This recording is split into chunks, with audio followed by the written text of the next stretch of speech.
tu amor prevalecerá y yo sé que todo va a estar bien. Confiado está mi corazón en aquel que me salvó.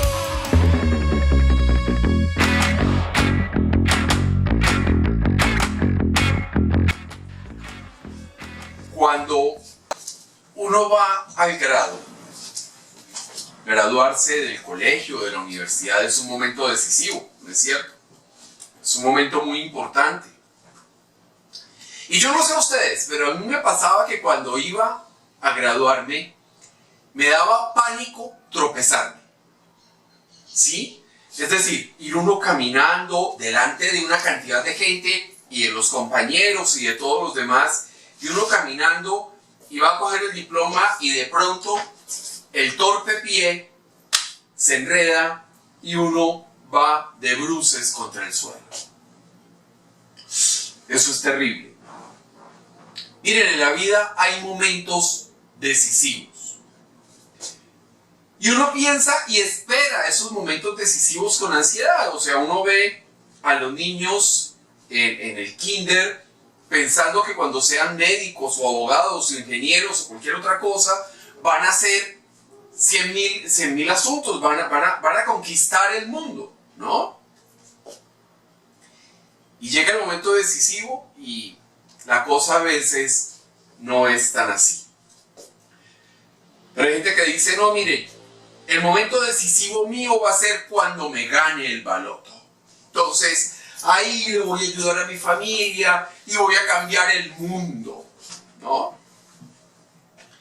Otros dicen, no, mire, cuando ella se enamore de mí, ahí voy a ser feliz, ahí voy a transformar mi vida.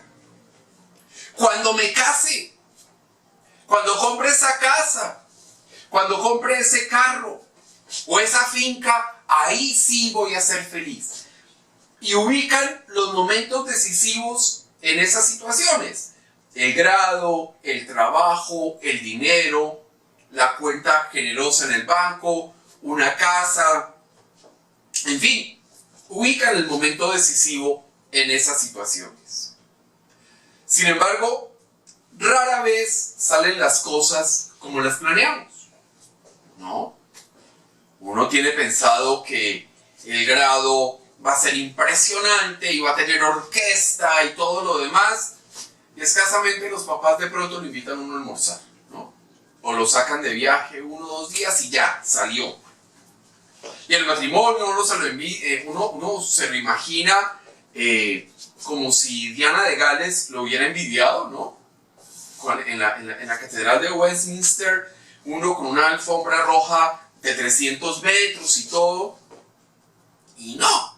Es por allá en un saloncito o en una capillita privada chiquitica, ni siquiera hay quien interprete los instrumentos, sino el doctor de un radio es el que pone la música, ¿no? Así nos pasó cuando celebramos los 10 años de casados con mi esposa. La persona que estaba oficiando ponía la música desde un aparatico muy interesante que tenía en el atril, ¿no? Rara vez salen las cosas como las planeamos, porque Dios tiene otros planes y otros propósitos.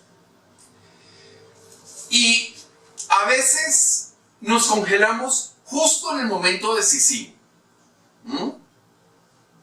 A nosotros nos pasó.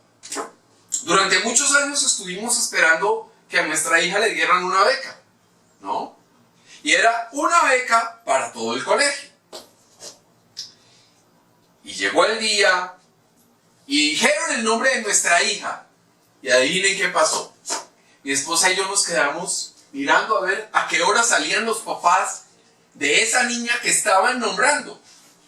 Gracias a Dios teníamos personas que nos querían justo alrededor y nos dijeron, son ustedes, upa pues, vayan.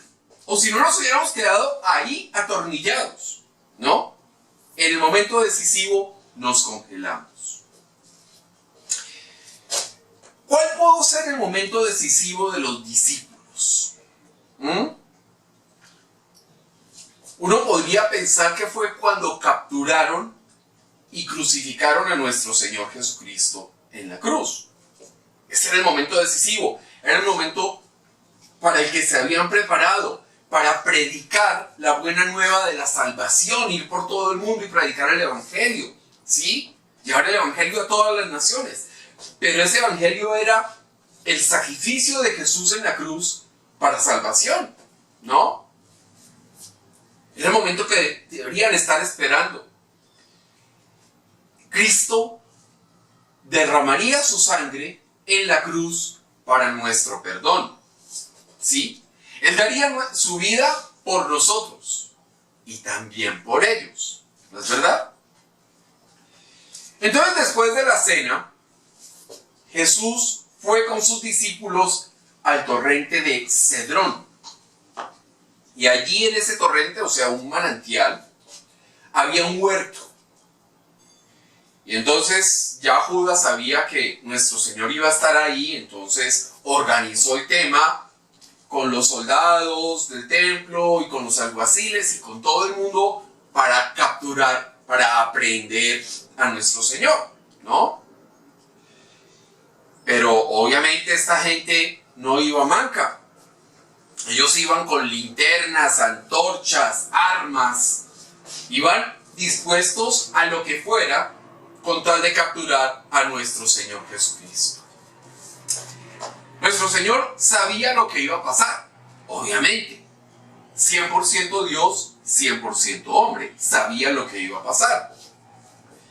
Y entonces llegaron estos personajes con Judas y Jesús se adelantó y les preguntó, bueno, ¿a quién buscan? Y le respondieron que a Jesús el Nazareno. Y después les pidió que dejaran ir a los demás, a los que estaban con él en ese momento. Pero ocurrió algo significativo. Vamos a leer por favor Juan, capítulo 18, versículos 10 y 11. Entonces, Simón Pedro, que tenía una espada, la desenvainó e hirió al siervo del sumo sacerdote y le cortó la oreja derecha. Y el siervo se llamaba Malco. Jesús entonces dijo a Pedro, mete tu espada en la vaina. La copa que el Padre me ha dado, ¿no la he de beber? Miren, miremos un poco a Pedro, ¿no? Está entrando al momento decisivo. Pedro era un pescador, ¿sí? Pero, claro, cuando uno lo mira desde la perspectiva actual, un pescador es alguien modesto, ¿no? Pero en esa época, Pedro no solo era pescador, era empresario de la pesca. Entonces ya no era tan modesto. Pedro tenía 2 casas. Tenía recursos. Pero concentrémonos en esto. Para ser pescador había que tener bíceps, tríceps, fuerza en las piernas, porque había que arrastrar las redes, ¿no? Entonces él era un hombre curtido, fortachón, y también era muy parlanchín, ¿no? Pedro era un tipo muy parlanchín, era el primero que opinaba, el primero que quería decir, el primero que quería... Sí, ese era Pedro, un buen tipo. Y vemos en este pasaje que Pedro reaccionó con violencia.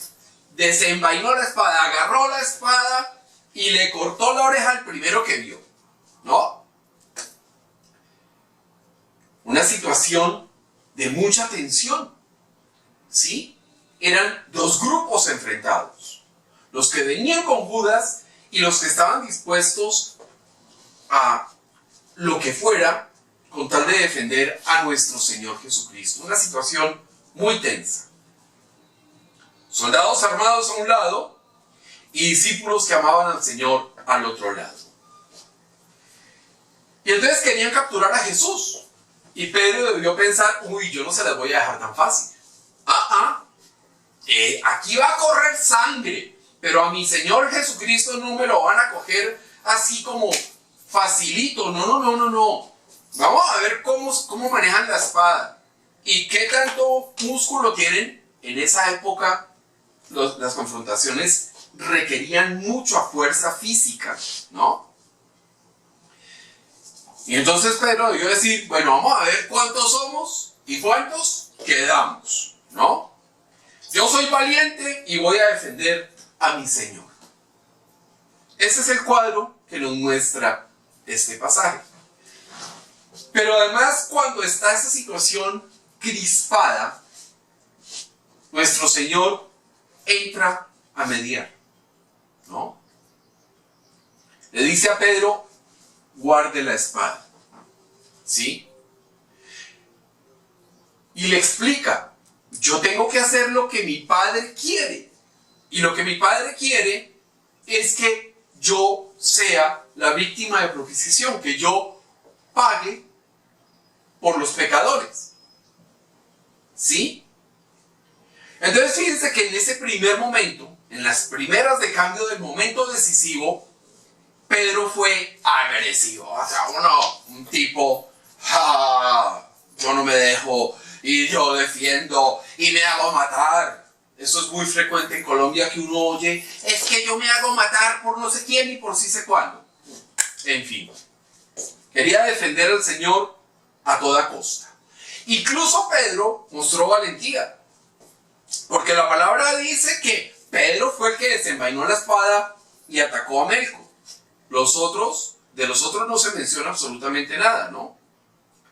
Entonces, fue un tipo valiente, o sea, él enfrentado a esa cantidad de soldados y alguaciles. Pero en el momento decisivo tenía más espacio. Más tarde pasó lo siguiente. Vamos a leer, por favor, Mateo, capítulo 26, versículos del 31 al 35. Entonces Jesús les dijo, todos vosotros os escandalizaréis de mí esta noche, porque escrito está, heriré al pastor, y las ovejas del rebaño serán dispersadas. Pero después que haya resucitado, iré delante de vosotros a Galilea. Respondiendo Pedro, le dijo, aunque todos se escandalicen de ti, yo nunca me escandalizaré.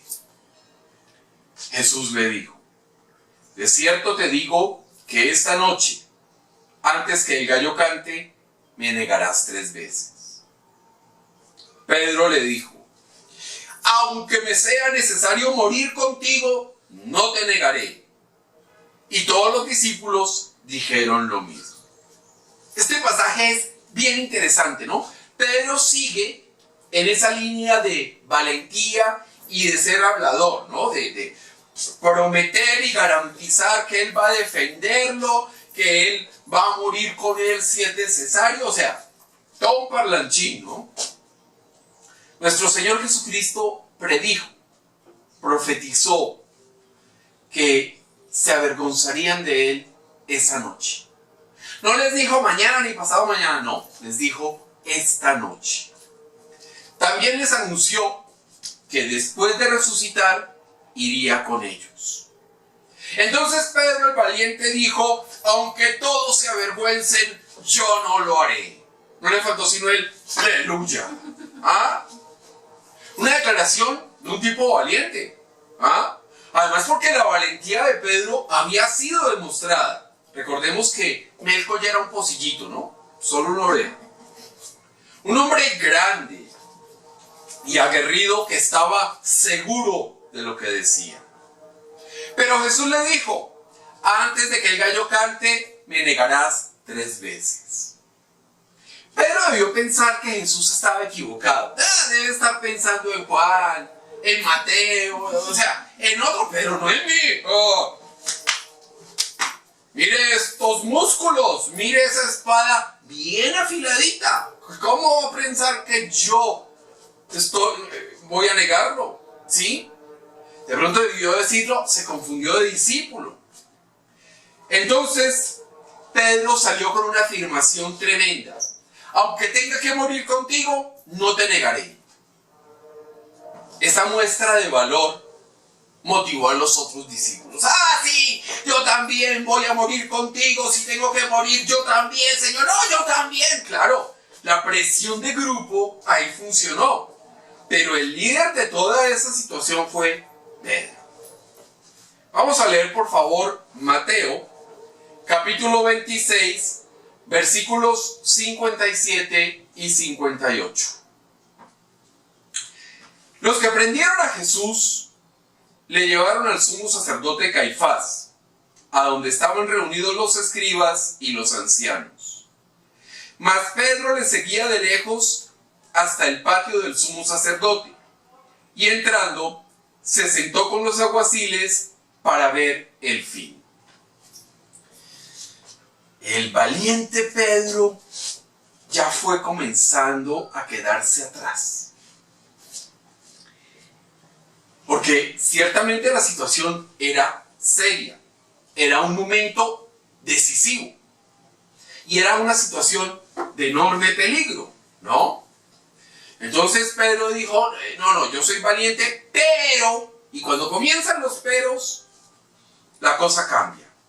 Siguió de lejos a Jesús y luego entró muy sigiloso, como mezclándose, como low profile que dicen por ahí, ¿no? Mantenga el bajo perfil. Y él quería ver en qué terminaba todo el asunto. El hombre de gran valentía demostrada, estaba flaqueando. En pleno momento decisivo, dudó y dejó entrar la debilidad. Le había prometido a Jesús que iría con él hasta la muerte. Que jamás lo negaría, que cómo se le ocurría que se retractara, ¿no? Le había prometido a Jesús que él era un tipo firme y leal. Pero otra cosa completamente diferente pasó en ese momento decisivo. En el patio, mientras torturaban a Jesús, una criada se le acercó a Pedro y le dijo, tú estabas con Jesús. Tú estabas con Jesús. Y Pedro, en esa situación tan complicada, tan peligrosa, lo negó. No sé lo que dices. Mejor dicho, usted no tiene ni idea de qué está hablando, cómo se le ocurre. Mire estos bíceps, estos tríceps. ¿Cómo voy a estar yo con ese señor? ¿Qué le pasa? Después entonces debió pensar, me pescaron, mejor me voy. Entonces salió a la puerta y la criada estaba por ahí y les dijo a los que estaban con ella, ese estaba con Jesús. ¿Y qué hizo Pedro? Lo negó y juró, yo no conozco a ese hombre, ¿qué le pasa? Y en ese momento, o un rato después, mejor dicho, unos que pasaban por ahí, que estaban como viendo el alboroto, le dijeron a Pedro, tú eres de ellos, por tu manera de hablar te delatas. Vamos a leer por favor Mateo, capítulo 26, versículos 74 y 75. Entonces él comenzó a maldecir y a jurar, no conozco al hombre. Y enseguida cantó el gallo. Entonces Pedro se acordó de las palabras de Jesús que le había dicho, antes que cante el gallo, me negarás 3 veces. Y saliendo fuera, lloró amargamente. El hombre valiente, el aguerrido, el fortachón, el parlanchín, el jurador, el que se comprometió a morir con Jesús si era necesario, se congeló, se llenó de miedo, negó a Jesús, juró que no lo conocía. Fíjense que Pedro, en el momento decisivo, mintió antes y mintió en el momento. Porque antes le dijo a Jesús que iría con él hasta la muerte. Y lo cierto es que lo siguió muy de lejos hasta la muerte, pero no estuvo ahí en el tema de la muerte, ¿no? Y en el momento decisivo, mintió a todos los que le preguntaron, a todos los que le señalaron, dijo, no, yo lo soy, eres otro, me están confundiendo. En el momento decisivo, Pedro sintió miedo. Y es interesante ver lo que pasa en la vida de Pedro. Uno, desde la perspectiva del mundo, no entiende por qué se llenó de miedo. ¿Sí? ¿Cómo fue posible que Pedro se llenara de miedo? Uno no entiende desde la perspectiva del mundo cómo fue posible que negara a Jesús. El hombre que espada en mano quiso enfrentar a soldados y alguaciles. El hombre que espada en mano atacó a unos captores. Vamos a leer por favor Mateo, capítulo 14, versículos 28 y 29. Entonces le respondió Pedro y dijo, Señor, si eres tú, manda que yo vaya a ti sobre las aguas. Y él dijo, ven. Y descendió Pedro de la barca. Andaba sobre las aguas para ir a Jesús. Hola, un hombre que en la noche no le dio miedo caminar sobre las aguas para ir donde Jesús. Ese tipo que no le dio miedo morir ahí, ahogado, fue el mismo que le dio miedo y por eso negó a Jesús. Difícil entender que un hombre de esas características fuera capaz de negar a Jesús y de llenarse de miedo. Esto desde la perspectiva del mundo. ¿Cómo esperar que pudiera caminar sobre las aguas y no decir la verdad? Efectivamente, lo que vemos acá es que Pedro tropezó en el momento decisivo. Además tropezó pecando y de alguna manera también traicionando. Porque cuando uno hace una promesa y no la cumple, traiciona. Vamos a leer por favor Romanos, capítulo 11, versículo 33. Oh profundidad de las riquezas de la sabiduría y de la ciencia de Dios. Cuán insondables son tus juicios e inescrutables sus caminos. Miren, lo de Pedro no es fácil de entender y es imposible de entender desde la perspectiva humana. No es un asunto que se puede digerir desde la perspectiva humana. Porque desde la perspectiva humana, mintió, falló, fracasó, tropezó, la embarró. ¿No es cierto? Pero los caminos de Dios son inescrutables. No son aptos para la mente humana. Miren, Pedro es un hombre muy nombrado en el Nuevo Testamento. Es un discípulo destacadísimo. Un hombre amado por nuestro Señor Jesucristo. Un líder que es protagonista. 182 veces es mencionado en la Biblia. Háganme el favor. O sea, no es cualquier perico de los palotes. Pero en el momento decisivo, el miedo se apoderó de él. El miedo lo congeló. Y esto en cuanto a Pedro, y estamos viendo lo que pasa desde la perspectiva humana. Pero en todo ese momento decisivo, hay otro protagonista. Y este aparece solo en una ocasión en 3 evangelios. Se trata de Simón de Cirene, o Simón el Cirineo. Él tuvo su momento decisivo cuando Cristo llevaba la cruz a cuestas. Vamos a leer por favor Mateo, capítulo 27, versículo 32. Cuando salían, hallaron a un hombre de Cirene que se llamaba Simón. A este obligaron a que llevase la cruz. Simón no se había preparado para cumplir ninguna misión.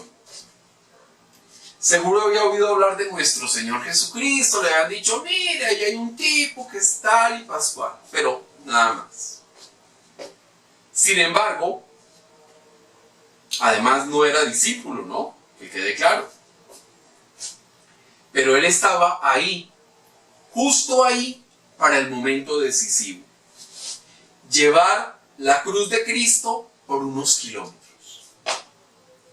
Momento decisivo. Tan decisivo que 2000 años después sabemos quién fue el cirineo.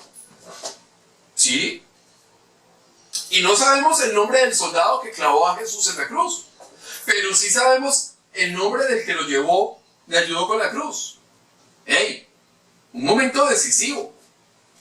¡Qué privilegio llevar la cruz de Jesús! Ayudar a nuestro Señor Jesucristo en su paso por la tierra. Un privilegio. Un momento decisivo que el cirineo cumplió con prestancia. Pero ojo, fíjense que la palabra dice que lo obligaron. ¿Cuántas veces en las situaciones que se nos presentan nos vemos obligados a entrar a un momento decisivo? Sin pensarlo, sin imaginarnos, sin tener calculado absolutamente nada, nos vemos en un momento decisivo. Y ojo, los momentos decisivos no son los que nos pasan a la historia muchas veces, ¿no? Momento decisivo es que uno va caminando, de repente adelante va un señor, y el señor está distraído, pensando en sus cosas, y va a cruzar la calle y viene un carro. Y el momento decisivo es, señor, cuidado, lo atropella un carro. Ese es un momento decisivo. Puede que Dios haya preparado ese como el momento culmen, el momento decisivo de uno como ser humano. Salvar una vida. ¿Ah? Miren, ¿qué hubiera pasado si Pedro logra armar el zafarrancho durante la captura de Jesús? ¿Qué pasa si los otros realmente se emocionan y se contagian de ese fervor y decir, no, vamos a defender a Jesús también, y sacan sus espadas y cuchillos y todo lo demás? ¿Sí? Recordemos que ahí había gente complicada, ¿no? Había gente que había participado, que eran celotes y demás, o sea, ojo. ¿Ah? Y entonces, ¿qué hubiera pasado si Pedro logra motivar la turba para enfrentar a los soldados? Especulemos sobre eso. Hubieran podido sacar a Jesús y lo hubieran ocultado. Y ahí no se cumple el propósito de Dios. De repente se hubiese aplazado la crucifixión y muerte de Cristo. Y lo cierto es que eso tenía que ocurrir en ese momento, de acuerdo a los planes y a la voluntad de nuestro Dios. Además, ¿qué hubiera pasado si Pedro no hubiera mentido? ¿Qué hubiera pasado si Pedro no hubiera negado a Jesús? Seguramente lo hubieran asesinado también. Además, vamos a leer 1 Corintios, capítulo 15, versículos del 3 al 5. Porque primeramente os he enseñado lo que asimismo recibí, que Cristo murió por nuestros pecados conforme a las Escrituras, y que fue sepultado, y que resucitó el tercer día conforme a las Escrituras, y que apareció a Cefas y después a los 12. Aclaremos que Cefas es Petrus en el idioma en que los pone el apóstol Pablo, ¿no? O sea, ojo, después de negar a Jesús, vino la crucifixión y la muerte, ¿no es cierto?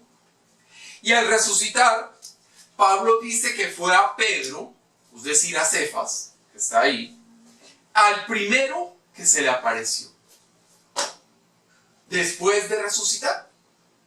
Eso da una primacía, es decir, se le apareció a Pedro, el primero.